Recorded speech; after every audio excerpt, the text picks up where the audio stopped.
भक्ति की ख्यास करना है, भक्ति बढ़ाते रहना है, धर्म पुण्य जो भी क्रियाएं बताइए सभी करते रहना, आखिरी सांस तक करना पड़ेगा आपको। और दूसरे टाइप से जो जीवित मरना है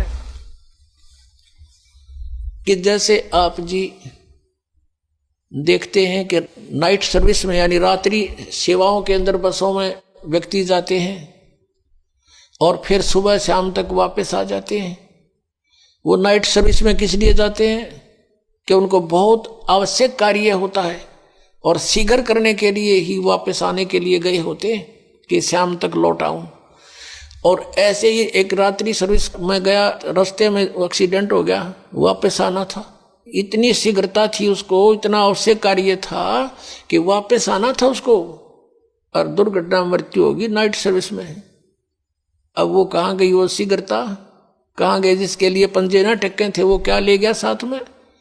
तो आप जी ये सोच लीजिए, जब सतलोक आश्रम बरवाला की तरफ सत्संग निकट आवर चलना चाहो तो न्यू सोच लो हमारी मृत्यु होगी आज और इब्बा होगी, और आ जाओ यहाँ पर सत्संग सुनो, 3-4 दिन फ्री ऑफ माइंड रहो, एक दूसरे से भगवान की चर्चा करो, या और बकवाद मत बतलाना, ये ख्यास रखना।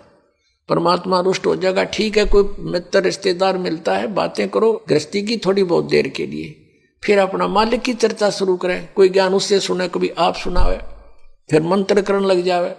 सब सुविधाएं भगवान ने आपके लिए दे रखी, इन दासों के द्वारा आपको सारी व्यवस्था करवा के दी जाती है।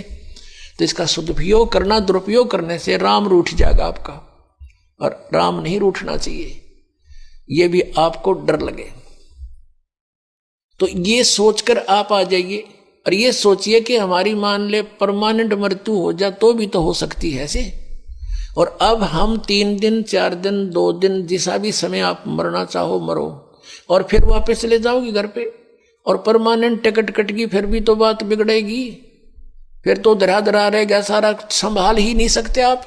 तो अब जाकर के मान लीजिए तुम समझते हो कि कुछ काम बिगड़ जाएगा, तो अभी तो फिर जाकर संभाल सकते हो, परमानेंट तो नहीं मरे।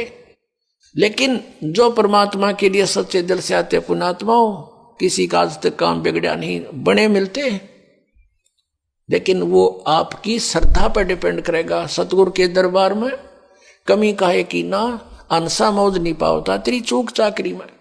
तो इस प्रकार हमने परमात्मा की भक्ति को सुचारू भी रखना।